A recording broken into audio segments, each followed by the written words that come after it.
Bom, então hoje é o nosso terceiro encontro, né? A gente está falando sobre o ciclo PDCA e para a gente, antes de começar, vamos resgatar um pouco aquilo que a gente já conversou nos dois primeiros encontros. Então, o que é o PDCA? Ele é uma metodologia ou é um método que permite com que a gente gere tanto a eficiência quanto a padronização do processo dentro das organizações. Então, primeiro, se a gente está falando que é um método, é uma forma de fazer as coisas, né? Então, eu tenho etapas que precisam ser seguidas de uma forma sequencial para que a gente consiga chegar nesses resultados. Quais são eles? Então, primeiro, a eficiência, e o professor João explicou para a gente lá no primeiro encontro. Quando a gente fala da eficiência, a gente fala de otimização de recursos ou a gente está falando de redução de custos. Então, eu consigo aproveitar melhor aquilo que eu já tenho disponível e isso me gera melhores resultados. Esses melhores resultados, a empresa vai conseguir reverter em diversas situações, né, da medida com que ela acha melhor dentro da organização como um todo. Então, pode ser que ela gere produtos melhores, ou pode ser que esse resultado seja efetivamente em recursos financeiros, que ela vai poder, por exemplo, aplicar num treinamento, ou, em último caso, no lucro mesmo para os sócios ou para os acionistas, né? Então, além de gerar a eficiência, a gente vai conversar um pouquinho na aula de hoje sobre a padronização dos processos. Então, a gente tem um método que nos dá um resultado bom, né, uma resolução de um problema, e esse resultado a gente vai chamar como a melhor forma de fazer as coisas. E aí, se eu identifico essa melhor forma, eu padronizo para que todo mundo faça essa atividade ou esse processo dessa mesma forma, né? E aí a gente garante, então, os resultados que a gente espera. Além disso, o que a gente tem que lembrar? Que a gente está falando de um processo de melhoria contínua, né? Incorporado à cultura organizacional da empresa. Então, o professor João também falou para a gente, lá na primeira aula, sobre a questão da melhoria, que é isso que a gente está buscando, né? Então, o ciclo PDCA, ele tem como intuito de trazer melhorias para a organização. E a empresa, é importante com que ela busque sempre essa melhoria, né? Se ela não vai atrás dessa melhoria, pode ser que ela fique para trás, né? A gente sabe, acho que para quem já está mais um tempo no curso, já ouviu a gente falar várias vezes isso. A gente está num contexto de competição, né? Então, eu tenho, por exemplo, uma loja, eu não estou competindo só com a região geográfica onde eu me encontro, eu estou competindo com empresas espalhadas no Brasil e no mundo afora, né? E se eu não busco essa melhoria, pode ser que o meu concorrente ele venha copiar a minha vantagem e ele vai conseguir ganhar os meus clientes e eu vou acabar ficando para trás. Então, essa que é uma das justificativas da gente sempre buscar essa melhoria, né? Então, a melhoria contínua, nunca ficar satisfeito com os resultados ou com a situação que a gente se encontra, né? Sempre tentar buscar achar essas melhorias, né? Identificar essas oportunidades e alcançar essas melhorias. E aí, isso tem que estar incorporado à cultura organizacional da empresa. Então, assim, o administrador sozinho, ele não consegue esses resultados. Ele precisa com que toda a sua equipe abrace essa causa junto com ele. Por isso que a gente fala que isso tem que estar incorporado com a cultura da organização. Né? Por quê? Porque aí, com os valores, com os princípios, com as atitudes que as pessoas vão ter, isso vai ser revertido em práticas e esse pensamento vai continuar dentro da organização, de que não só o administrador, mas todos os funcionários, né, os colaboradores, eles venham a buscar essa melhoria contínua, tanto nos processos, quanto nos produtos, quanto nos serviços, como a gente tem comentado. E aí, o ciclo PDCA, essa figura do iceberg, a professora Elisa trouxe para a gente na aula passada, porque o ciclo começa quando a gente identifica um problema, né? Então, acho que vocês lembram disso, né? A professora Elisa falou, a gente identifica que tem um problema, e esse problema, ele aparece para a gente com alguns efeitos, né? Nunca ele já vai aparecer para a gente com a causa pronta, nunca vai ser tão simples assim de resolver, né? O que é que a gente tem que saber? Quais são esses efeitos, mas buscar a causa desse problema. É o exemplo que, eu não lembro se foi o professor João ou a professora Elisa que falou, do médico, né? Então, quando você chega no médico, você está com algum problema de saúde, o que você fala para ele? Seus sintomas. O que você está sentindo? Ah, eu estou com uma dor de cabeça, eu estou com dor nas costas, enfim, você fala para ele o sintoma, que é o efeito do problema. E o médico vai tentar tratar a causa do seu problema. Quando a gente identifica a causa do problema, e pensando no contexto organizacional, o tratamento ele vai ser mais eficiente, né? Ou seja, você vai na origem do problema e não naqueles sintomas que vão vir acontecendo, né? E por isso que o ciclo PDCA ele vai ser eficiente, né? Porque a gente vai direto na fonte do problema e tenta atacar ele para conseguir, então, as melhorias. Muito bem. Essa figura que vocês estão vendo é a figura que a professora Elisa começou com a gente na aula passada, né? Então, o ciclo PDCA, ele é apresentado para a gente com a primeira etapa, que é o planejamento, depois a gente tem a ação, né? E na aula de hoje, então, a gente vai falar sobre o controle e a ação. Então, a gente vai falar sobre a verificação, e aí a gente verifica se o bloqueio foi efetivo, ou seja, eu estou tentando bloquear as causas dos problemas que eu estou identificando dentro da minha empresa. Então, a gente vai tratar sobre a verificação ou o controle. E aí, para quem teve aula de PPA comigo, a gente vai relembrar alguns conceitos. Para quem ainda não teve, vai ter ainda, a gente vai introduzir, né, esses conceitos sobre controle, que com certeza depois em sala de aula a gente vai explorar um pouco mais. E aí, na ação, é onde a gente faz a padronização, né, dos resultados e, por fim, a conclusão do ciclo. Então, hoje, o que a gente vai conversar, né? Vamos falar sobre o controle, quais são os objetivos do controle, as tarefas e as ferramentas que a gente tem disponíveis, como que se dá o processo do controle, né, as etapas e qual que é a importância da gente seguir as etapas do processo, o que são os padrões ou os parâmetros e para que eles servem, né? As características dos sistemas de controle que a gente precisa considerar. E aí, ainda dentro do controle, a gente vai falar sobre o fator humano, que é muito importante, né? Se você pensar você como funcionário, você não gosta de ser controlado. A gente, como ser humano, a gente não gosta de ser controlado. Então, a gente tem alguns cuidados que são importantes da gente considerar quando a gente implementa um controle para o nosso funcionário, para as pessoas que trabalham com a gente. E aí, por fim, a gente vai falar sobre a ação. Então, de novo, quais são os objetivos dessa etapa, as tarefas e as ferramentas que a gente tem disponíveis, os resultados e, por fim, a gente fala sobre a conclusão do ciclo PDCA como um todo. Bom, então o controle, a gente sabe que é algo universal. A gente faz o controle de maneira consciente ou inconsciente. Isso é algo natural nosso do ser humano, tá? Então, assim, um exemplo básico, tá? Quando você vai fazer uma compra, você faz essa continha matemática de uma maneira consciente ou inconsciente, se você tem dinheiro suficiente para comprar aquele produto, né? Eu espero que vocês façam isso, né? Então, assim, você vê lá quanto custa o produto, quanto você tem na conta, quais são ainda as suas obrigações financeiras para pagar para você fazer essa compra. Esse é um exemplo de um controle que pode ser inconsciente, tá? Um outro controle que eu imagino que vocês façam, né?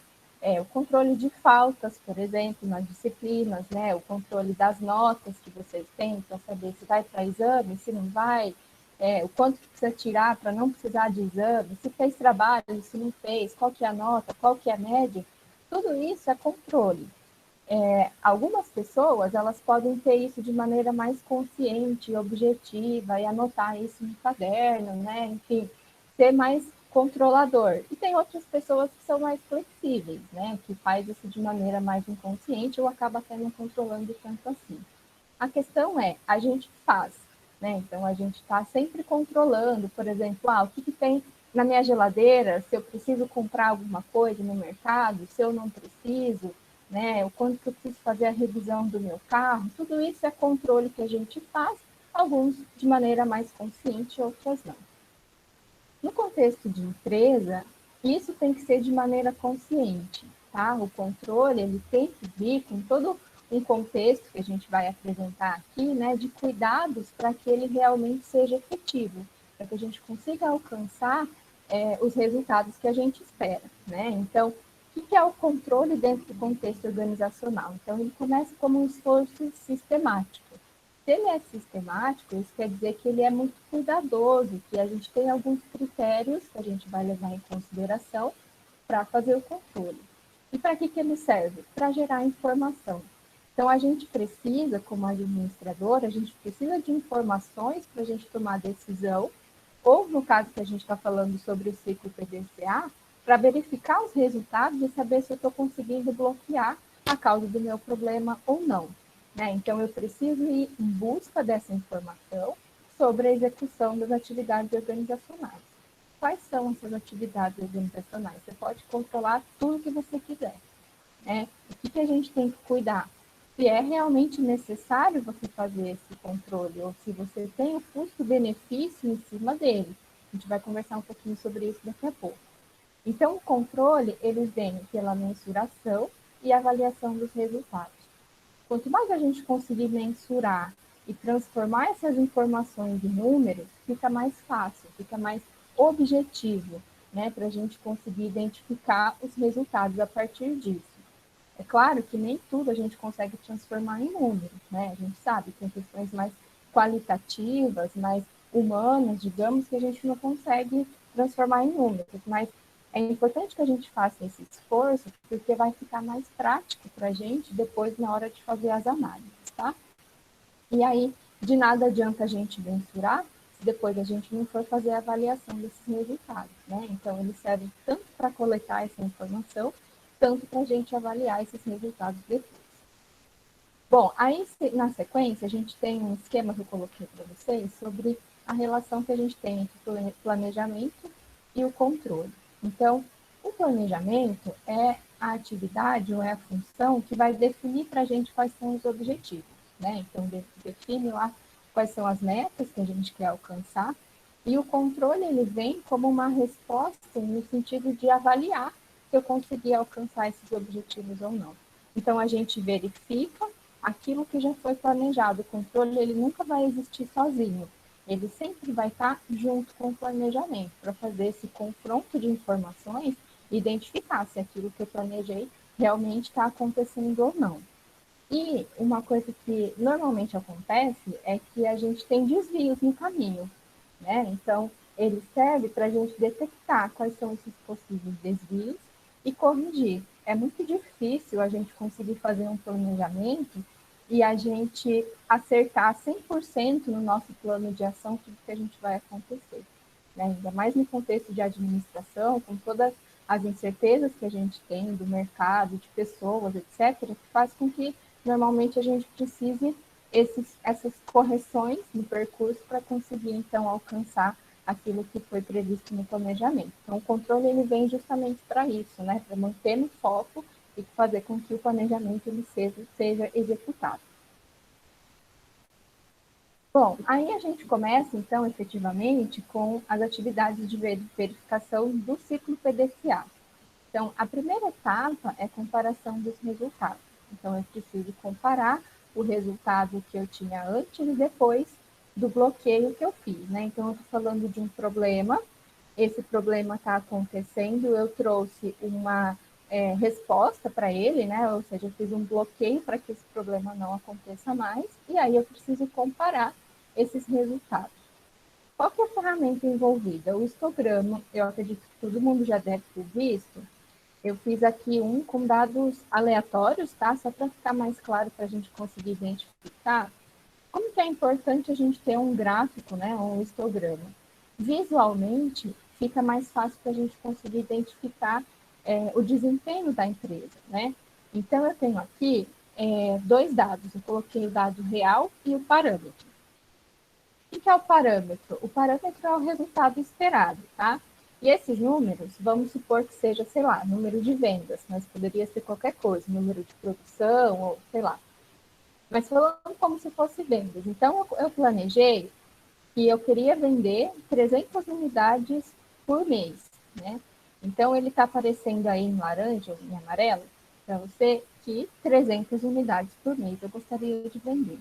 Em azul, eu tenho o real, que é o resultado que eu estou tendo. Então, visualmente fica fácil para eu identificar se eu estou conseguindo alcançar o parâmetro ou não. Né? Então, dá para ver por esse espaço, né, que tem entre o real e o parâmetro para saber se eu consegui alcançar aquilo que eu planejei. E aí, o que a teoria nos diz? Que eu preciso coletar esses dados antes e após o bloqueio. Quando que eu fiz o bloqueio? Para saber se meu resultado está melhorando ou se não está. Então, vamos supor que o meu bloqueio ele foi no mês de julho. Eu consigo identificar por esses valores que eu tenho no gráfico que a partir de julho, meu resultado começou a melhorar.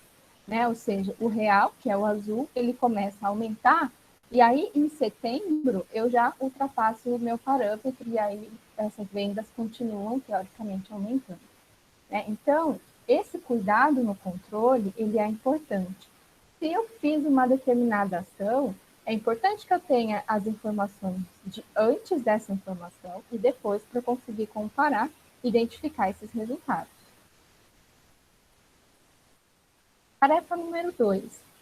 A verificação da continuidade ou não do problema. Qual que é a ferramenta envolvida? De novo, um gráfico sequencial. Né? Então, eu coloquei aqui esse gráfico em barras, que é o histograma, mas poderia ser qualquer outro gráfico que mostre para a gente essa sequência. Né?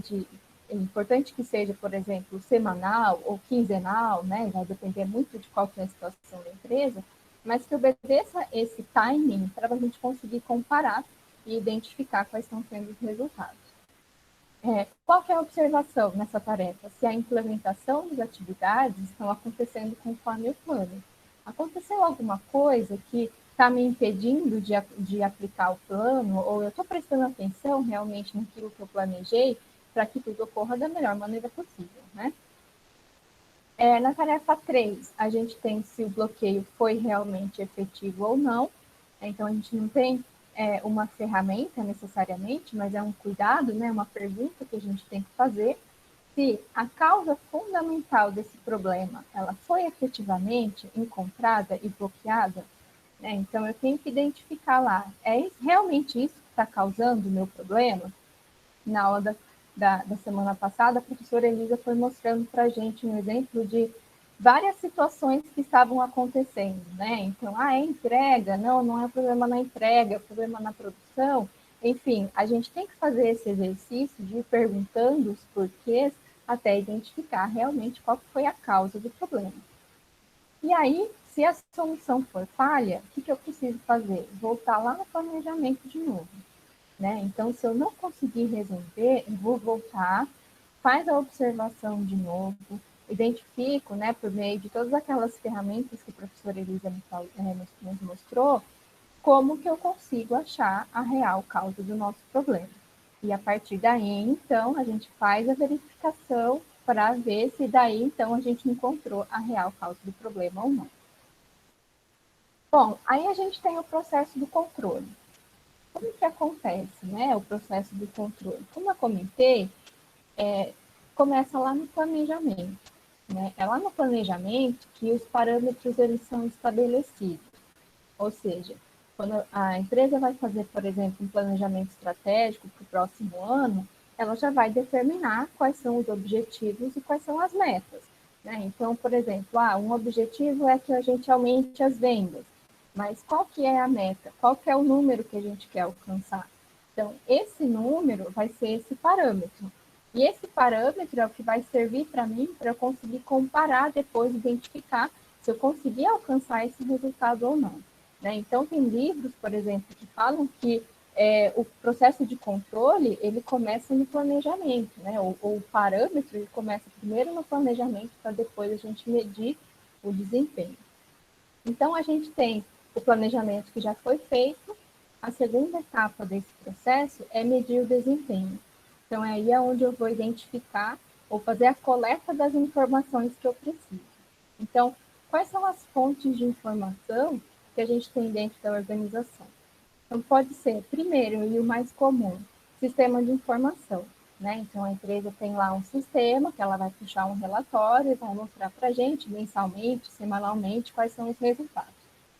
Além do sistema de informação, pode ser também planilhas em Excel, etc., mas tudo que vem do sistema, né?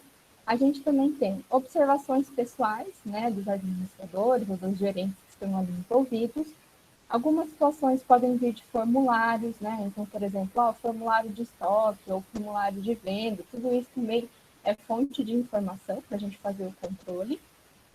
Ou também existem os casos de pesquisa de satisfação, né? Que daí é a aplicação de um questionário. Então, para medir o desempenho, em algumas situações a gente vai precisar elaborar o método, né, para depois ir coletar a informação. Então, você faz um instrumento de coleta de dados para depois coletar. Então, você pode elaborar lá o seu questionário para identificar a pesquisa de satisfação do seu cliente ou dos próprios funcionários, também poderia servir como exemplo, né? E aí a gente vai medir o desempenho. Qual é o cuidado que a gente tem que ter aqui? No tempo. Então, você tem que padronizar uma frequência de coleta. Então, eu vou coletar sempre no primeiro dia do mês, e essa coleta vai ser mensal, ou eu vou coletar sempre na sexta-feira e vai ser mensalmente, e esse padrão de tempo, de ver a frequência de coleta de informação e também o período, né, quando que você vai fazer, para que isso fique padronizado e fique fácil depois de comparar, né, essas informações. Depois de coletar essa informação, o que a gente tem? A terceira etapa, que é comparar o desempenho com os parâmetros. Então, esses dois números eu vou colocar, né, comparar eles, né, no caso a gente colocou no gráfico, para identificar se eu estou conseguindo alcançar o resultado que eu gostaria ou não.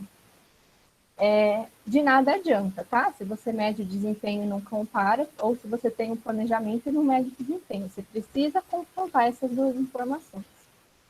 E aí, depois que a gente confronta essas informações, a gente tem três caminhos que a gente pode seguir. O primeiro caminho é o de não fazer nada.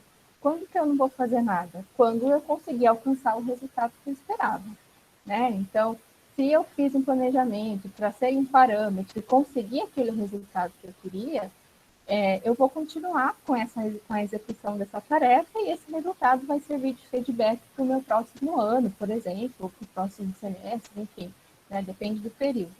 E aí, lógico que a gente vai sempre buscando mais, né? Se é vendas, por exemplo, eu vendi 300 unidades, eu consegui alcançar, vamos jogar para 310, 315, não sei, né? Depende muito do caso, mas que isso sirva de feedback para que a gente consiga continuar melhorando nos próximos períodos. A segunda situação que acontece é quando a gente precisa tomar alguma medida corretiva, né? Ou seja, eu comparo esse desempenho com o desempenho, né? E eu identifico que tem alguma diferença, que eu não estou conseguindo alcançar o que eu desejava. Nessa comparação, se eu vejo que eu preciso tomar alguma medida corretiva, eu tomo essa medida corretiva, ajusto meu desempenho, faço medir novamente e continuo no ciclo, né? O que é importante? Quando a gente traça o parâmetro, que a gente tenha um intervalo de resultado aceitável. Como eu comentei, é muito difícil você conseguir acertar exatamente o número que você queria, né? Então é 300 e eu vou acertar o 300. Não, às vezes pode ser que você venda 290, 295. Quer dizer que seu resultado está ruim? Não quer dizer, né? Então, que a gente tenha esse intervalo de resultado esperado. E aí, se fugir muito desse intervalo, é que a gente trabalha com medidas corretivas. E aí, nessas medidas corretivas, a gente tem aquelas que são mais imediatas ou emergenciais, que você precisa mudar logo, porque senão o seu prejuízo lá na frente vai ser muito grande. Ou você tem aquelas medidas corretivas, que são aquelas mais no sentido de aprendizagem, de que no ano que vem a gente pode fazer diferente, porque talvez esse ano não deu certo alguma coisa, né? Mas a gente tem essas medidas corretivas que precisam ser tomadas. E a terceira situação é quando a gente precisa ajustar o parâmetro, ou seja, o objetivo. Porque algumas das vezes esses objetivos que foram traçados, eles são irreais, né? Ou a gente chuta um número muito baixo, que é muito fácil de ser alcançado, ou a gente chuta um número muito alto, que ninguém humanamente consegue alcançar esse número, né? E aí, quando o parâmetro ele está irreal, a gente não consegue o envolvimento dos funcionários, né? Por quê? Porque ele pensa assim, poxa, eu consigo vender 100 unidades por ano. O meu chefe quer que eu venda 500. Eu nunca vou conseguir vender 500. Para que eu vou me esforçar para vender os 100 que eu tinha que vender se eu nunca vou alcançar o parâmetro que é 500, né? Então, é preciso ter muito cuidado, tá? Na hora de definir qual é esse parâmetro, principalmente porque a gente está lidando com o comportamento de pessoas, né? E que esses números eles sejam reais o suficiente para a gente conseguir o envolvimento das pessoas. Um exemplo bem simples que eu costumo comentar em sala de aula quando eu falo do ciclo, ou desse processo, né, de controle dessas etapas, é quando a gente faz exame de sangue. Né? Então, quando a gente faz exame de sangue, a gente tem um resultado, eu tenho em uma coluna qual que é o meu resultado daquela análise, então, por exemplo, sei lá, glicose. Eu tenho lá um número que representa o meu desempenho. E o que a gente faz? A gente quer saber se esse resultado está bom ou está ruim. Né? Então, eu comparo o que tem na outra coluna, que é o intervalo aceitável, né? É a média que tem de pessoas saudáveis dessa idade, sei lá. E aí a gente compara para saber se esse resultado está bom ou está ruim. Se está bom, beleza, segue o baile, né? Se não está, o que a gente faz? Tem que tomar remédio, tem que tomar injeção, tem que fechar a boca, tem que fazer exercício? Não sei, mas a gente tem que trabalhar com alguma medida corretiva para conseguir ter os melhores resultados, né? Então, acho que fica um pouco mais prático, né, da gente conseguir identificar. Isso que a gente faz normalmente quando a gente faz exame de sangue é o que a gente tem que fazer dentro da empresa, né? Então, transformar tudo em número, né? O máximo que a gente conseguir em números, medir esse desempenho, fazer essa comparação e, se preciso, ajustar esse desempenho. Bom, aí eu coloquei aqui para vocês alguns exemplos, né, de parâmetros ou de padrão que a gente estava comentando. Então, como eu falei, o parâmetro ele é um resultado desejado, e aí a gente tem, por exemplo, padrão de quantidade, então a gente vai contar, né? Produção, quanto tem em estoque, quanto tem volume de vendas, padrão de qualidade, então as especificações, por exemplo, sei lá, durabilidade, o desempenho do produto, né? A qualidade do produto em si, das matérias-primas. Pode ser o padrão de tempo, então, por exemplo, o lead time, né? Que é o tempo desde que o cliente faz o pedido até esse pedido realmente chegar para ele, tempo de produção, tempo do atendimento ao cliente, né? Ou padrão de custo, custo padrão da produção, custo das matérias-primas, o custo da mão de obra, tudo isso a gente pode determinar, né? Esse intervalo que eu estava comentando, e aí fazer as medições para ver se a gente está realmente conseguindo alcançar esse padrão ou não. Então, para resumir, né, é importante quando a gente fala do controle, criar um método de medição dessa característica que a gente está falando em questão, aí pensando naquele problema que a gente quer resolver, como que eu vou medir essa informação, né, desenvolver essas medições e aí definir as divergências entre as características e o seu respectivo padrão, interpretando as diferenças observadas.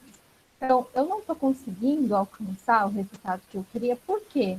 Né? Vai um pouco da interpretação do administrador, da experiência que ele tem, de conseguir identificar onde que está a causa do problema que a gente está conseguindo resolver, né? Bom, aí eu trouxe para vocês algumas características do sistema de controle. Quando a gente implementa um controle, alguns cuidados que a gente tem que ter para que ele realmente seja efetivo e que seja eficiente, né? Ou seja, para que a gente consiga o resultado que a gente espera em cima dele. Então, a primeira característica é precisão. O controle ele precisa ser preciso, ele precisa me dar a informação específica que eu quero. Se ele não é preciso, eu não consigo confiar com 100% de certeza nessa informação. Então, eu preciso de precisão, eu preciso confiar naquela informação. Além disso, é importante que o controle ele tenha essa rapidez, que tenha uma agilidade, tanto na coleta de informação, na inserção dele no sistema, por exemplo, ou na geração de relatórios. Por quê? Porque eu tenho que ter tempo, se eu precisar, tentar reverter a situação. Né? Então, eu estou vendo que está dando errado, o controle tem que chegar para mim a tempo de eu conseguir tomar uma medida corretiva e tentar melhorar esse resultado. Além disso, é importante que o controle ele seja econômico, né? Ou seja, a gente tem que pensar que tem custo tanto na implementação quanto na manutenção desse controle, né? O principal custo é a hora do funcionário que está trabalhando ali para você para te dar esse resultado, né? Além disso, a gente tem, às vezes, situações que precisa, sei lá, instalar um software, trabalhar com algum sistema que pode ser um pouco mais caro, então eu tenho que pensar no custo-benefício desse sistema de controle. Outra característica é a flexibilidade, né? Então, eu preciso que o meu controle seja flexível a ponto dele acompanhar as mudanças que estão acontecendo no mercado. Como eu comentei, o mercado ele está em constante mudança, né? Os concorrentes estão lá tomando as suas decisões, isso está me interferindo. Então, o que ele está fazendo? Será que eu preciso inserir isso no meu controle? Será que eu preciso melhorar meu produto ou meu serviço? O meu sistema de controle tem que ser flexível a ponto de aceitar essas oportunidades que estão aparecendo. Depois, é importante que o sistema de controle ele seja inteligível. Isso quer dizer que as pessoas têm que ter facilidade de compreender o que esse controle está querendo dizer. Então, a gente não vai querer ficar inventando uma fórmula, uma equação matemática, um índice muito cabuloso, que as pessoas não vão conseguir compreender o que aquele número quer dizer. Né? Quando a gente trabalha, por exemplo, em materiais de logística, a gente trabalha com alguns índices, eu sempre pego no pé dos alunos, eu falo, esse número, por exemplo, o giro de estoque está aumentando, está diminuindo, isso é bom ou isso é ruim? Eu preciso conseguir interpretar, por quê? Para depois tomar uma decisão em cima daquele número, né? Então, não é o número por si que eu quero conseguir interpretar, e isso precisa ser acessível para as pessoas que estão relacionadas com esse controle que está sendo implementado, né? Outra característica importante, aceitação. Se a gente está impondo mudança do comportamento das pessoas que trabalham com a gente, é importante que elas aceitem essa mudança, que elas aceitem esse sistema de controle. Nem sempre é fácil, né? Por isso que a gente fala bastante em PTA sobre liderança, né? Sobre como que você vai trabalhar com o funcionário, pensando em questão de motivação, de satisfação, enfim, porque, como eu comentei, ninguém gosta de ser controlado. Então, tem formas e formas de você implementar o controle e conseguir a resposta do seu funcionário, para que ele compre essa ideia junto contigo e que aí, junto contigo, ele busque essas melhorias. Por fim, não menos importante, é o foco estratégico. Então, o sistema de controle, ele tem que ter esse foco que a empresa tem como estratégia. Isso quer dizer que, como eu comentei, tem muitas coisas que a gente pode controlar dentro da empresa. Né? Então, por exemplo, a gente pode controlar horário de entrada e de saída do funcionário, eu posso controlar se ele está ou se ele não está de uniforme, eu posso controlar se as vendedoras estão ou não estão maquiadas, mas será que isso é realmente importante para a minha empresa de uma forma geral? Ou será que eu estou gastando tempo do meu funcionário à toa para buscar essas informações? Então, esse controle ele tem que estar alinhado com a missão, com a visão que a empresa tem, com os valores que ela vai ter e com essa estratégia que ela está implementando. Então, por exemplo, se a empresa tem uma estratégia de redução de custos, né, e oferecer um produto barato, né, para o seu cliente, com certeza ela precisa controlar os custos da sua empresa. Mas talvez a qualidade do produto não seja tão necessário, porque se o cliente quer pagar barato, ele não está comprando a qualidade, está comprando o produto barato.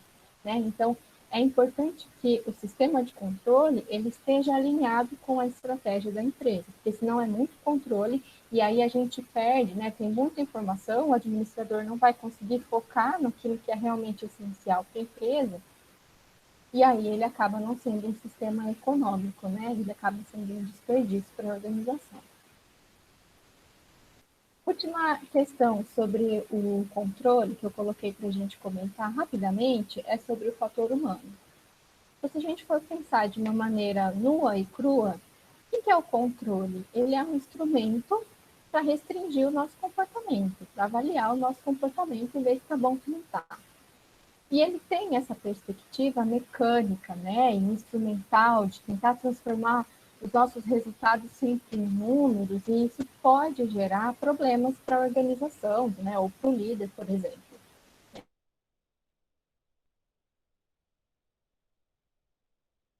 resistências, né, às mudanças. Então, o boicote, por exemplo, ao controle, ou que a gente tem muito um comportamento burocrático de, por exemplo, eu estou sendo avaliado pela quantidade que eu produzo, então eu vou começar a produzir muito e não vou cuidar da qualidade do meu serviço ou da qualidade do produto que eu estou fazendo.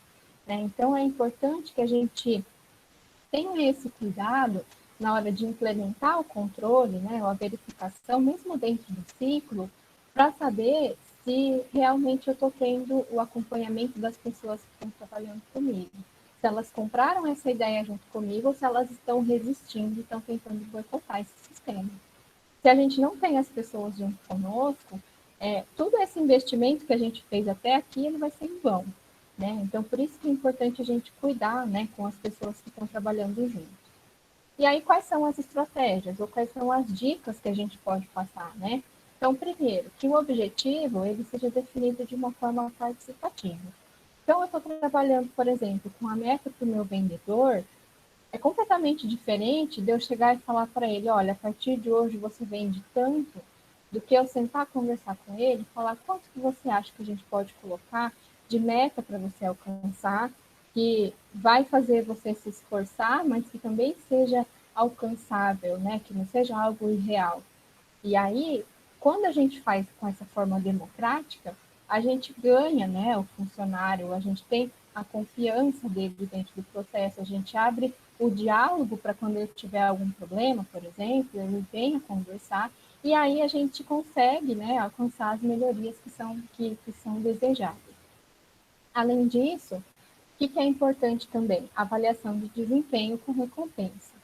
Então, assim, se a pessoa sempre fez determinada atividade do mesmo jeito, e você precisa que ela mude, você quer que ela mude, é meio provável que ela vai resistir. Ela vai falar, eu sempre fiz desse jeito e deu certo, por que você quer que eu mude agora? Né? Então, você tendo um sistema, né, uma avaliação de desempenho que vai acompanhar a evolução desse funcionário e que tenha uma recompensa por esse alcance de melhores resultados, você consegue também ganhar o seu funcionário. E aí, lembrando, tá? Recompensa, a gente não está falando só de salário, de dinheiro, a gente tem várias formas de trabalhar a recompensa, então pode ser um simples elogio, que não vai sair de nada do seu bolso, ou pode ser colocar ele num cargo que ele se sente melhor, né? Enfim, tem várias formas de você trabalhar com a recompensa de acordo com aquilo que ele está te entregando de resultado, né? É importante que esse sistema de avaliação, né, ele tenha uma forma justa, né? Então, que ele realmente mostre aquilo que está acontecendo na realidade com todos os funcionários. A gente sabe que a gente tende a comparar, né? Então, eu vendi mais, o outro vendeu menos, mas os dois tiveram a mesma recompensa. Será que é justo? Será que não? Então, é importante tomar esses cuidados, né? E aí que a avaliação ela seja precisa, né? Então, de novo, a gente fala em números, né? Que seja objetivo e que seja eficaz, ou seja, que ela consiga alcançar o objetivo esperado. Bom, aí a gente tem a ação, né, que é a última etapa do ciclo PDCA. O que é a ação? Ela é a última etapa que ela vai falar conosco, né, ou a gente vai analisar quais foram os resultados que a gente obteve a partir da sequência dessas etapas, né? E aí, pensando nesses resultados, a gente tem as decisões confirmadas ou repensadas, né? Então, eu tenho resultados satisfatórios e insatisfatórios. Se os resultados são satisfatórios, eu vou seguir por um caminho, e se eles não são satisfatórios, o que a gente vai fazer? A gente volta para o planejamento, que é aquilo que a gente comentou lá atrás. Não conseguir a melhoria que eu gostaria, volto, observa de novo, usa todas aquelas ferramentas de planejamento para daí sim a gente conseguir avaliar novamente os resultados e aí obter um resultado satisfatório. E aí, então, se eu conseguir efetivamente a melhoria que eu queria, né, então é um procedimento, por exemplo, novo, eu preciso padronizar. Então, eu preciso que esse método de fazer as coisas, ele seja o mesmo para todo mundo.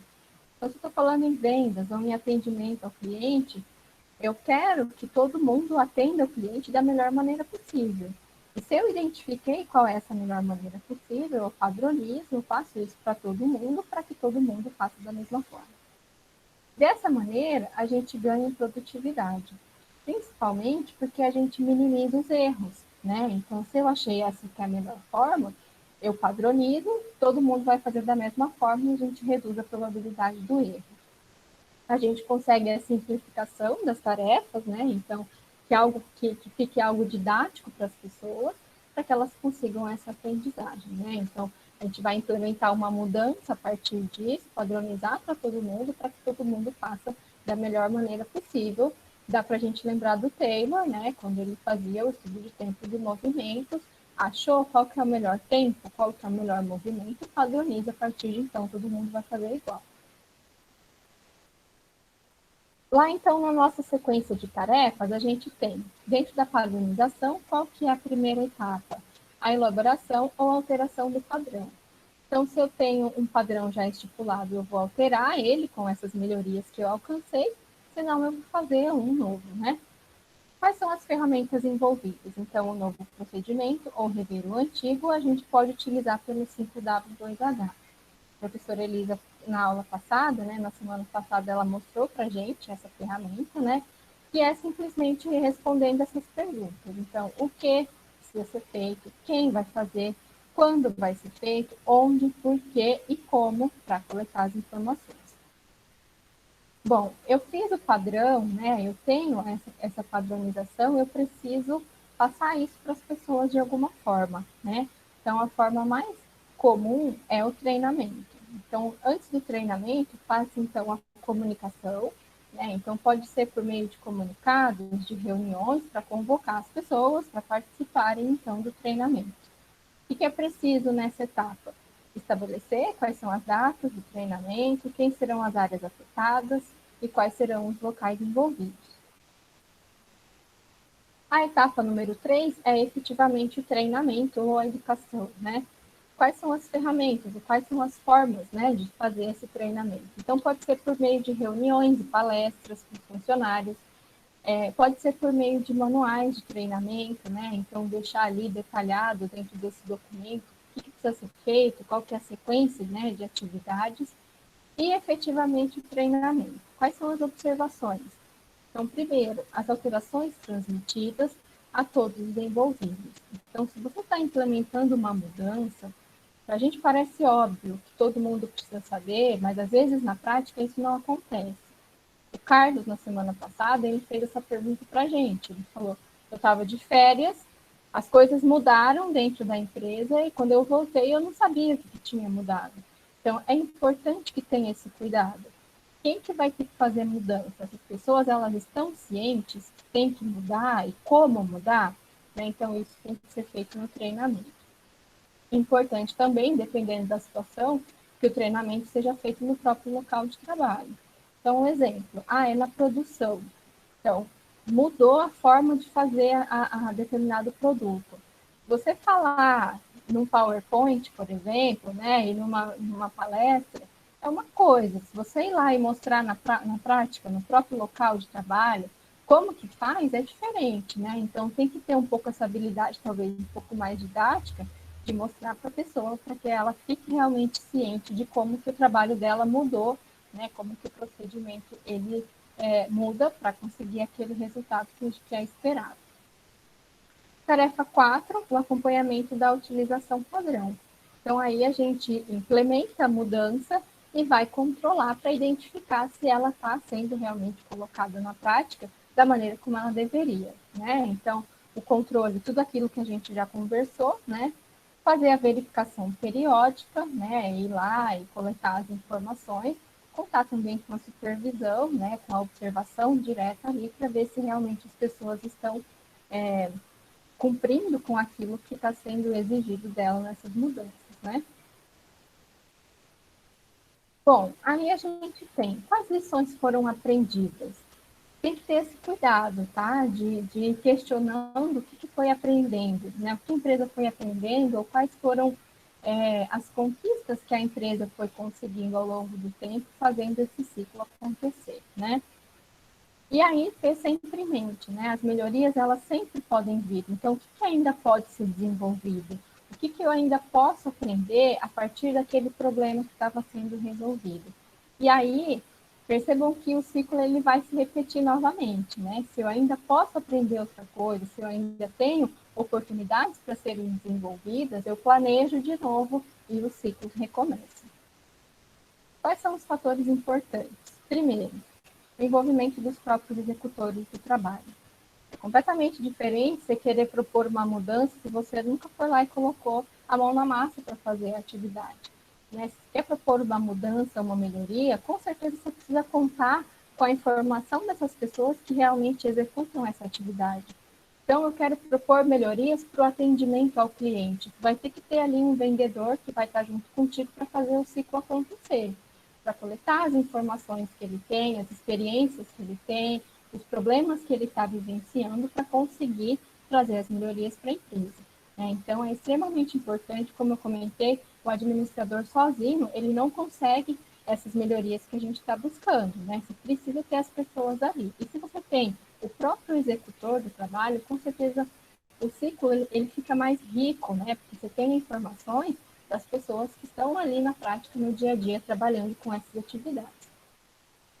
Segunda situação importante é o ajuste constante ao mercado, né? Comentei um pouco sobre isso. Você está vendo que o mercado está mudando, que você precisa acompanhar essas mudanças, então você precisa trazer isso para dentro da organização de alguma forma. E aí o ciclo PDCA, ele vem com esse método de nos permitir alcançar os resultados, né? Nos permitir trazer essas mudanças conforme o mercado vai se modificando, né? E aí, o que a gente precisa saber? Que não necessariamente fazer o ciclo PDCA acontecer vai exigir um grande investimento da organização. Né? Dá para acompanhar isso, que são pequenas atividades, pequenos processos, pequenas análises que a gente utiliza que nos trazem resultados depois lá na frente, né? Então, exige esforço, exige um compromisso contínuo das pessoas, mas não dinheiro, não investimento. Então, não é só uma multinacional, por exemplo, que consegue aplicar o ciclo PDCA. Pode ser, por exemplo, o cachorrão lá da esquina da sua casa.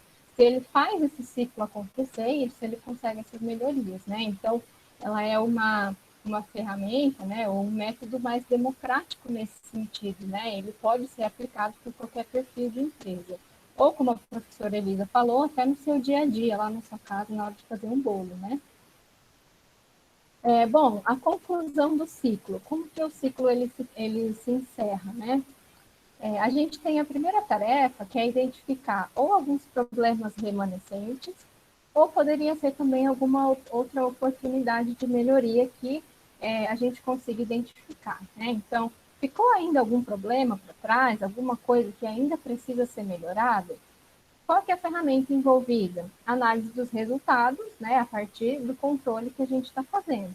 Então, essas ilustrações gráficas, essa coleta de informação é importante para a gente conseguir identificar se o problema continua, né, ou se outros problemas eles continuam.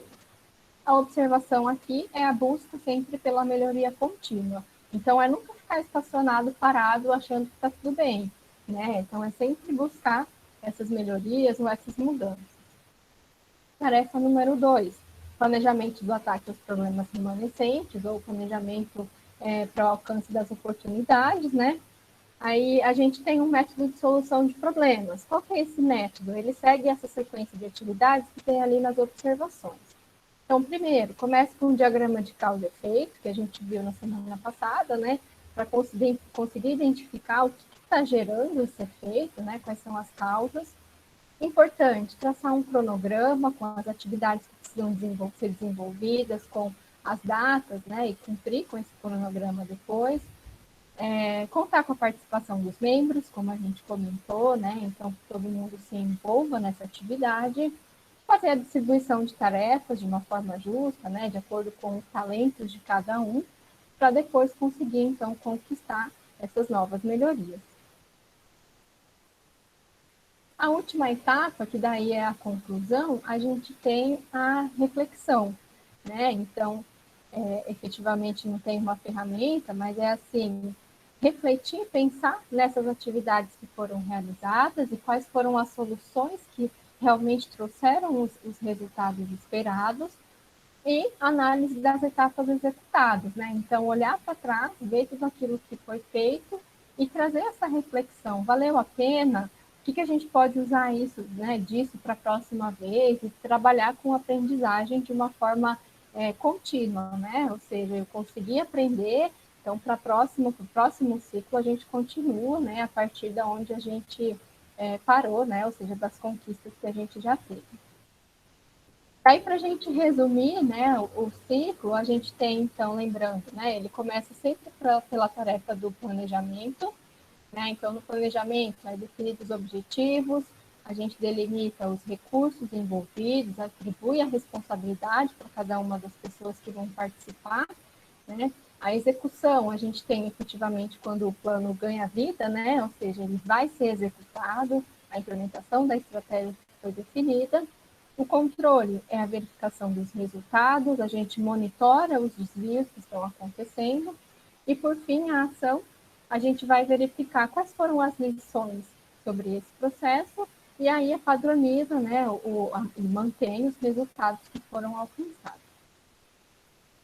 Então, a gente percebe, né, que o ciclo, nessa primeira figura, a gente percebe que ele teoricamente, ele se acabaria ali, né, então faz planejamento, ação, o controle e a ação, mas é importante a gente saber que a gente está falando de melhoria contínua, né, então, na verdade, na hora que ele acaba, ele, no mesmo tempo, ele recomeça e a gente continua na busca de oportunidades, de resolução de problemas, de trazer as melhorias para a organização.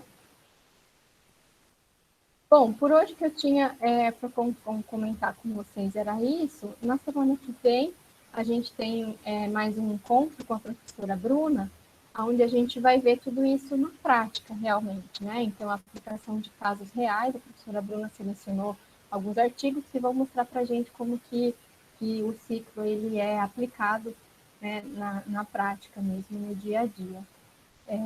E aí eu tenho aqui para mostrar para vocês a bibliografia consultada, né? Então, são alguns dos principais textos e artigos que a gente tem usado.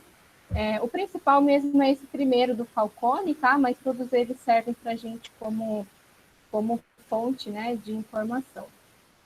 Gente, por hoje era isso, então. Obrigado pelo tempo, pela paciência de vocês.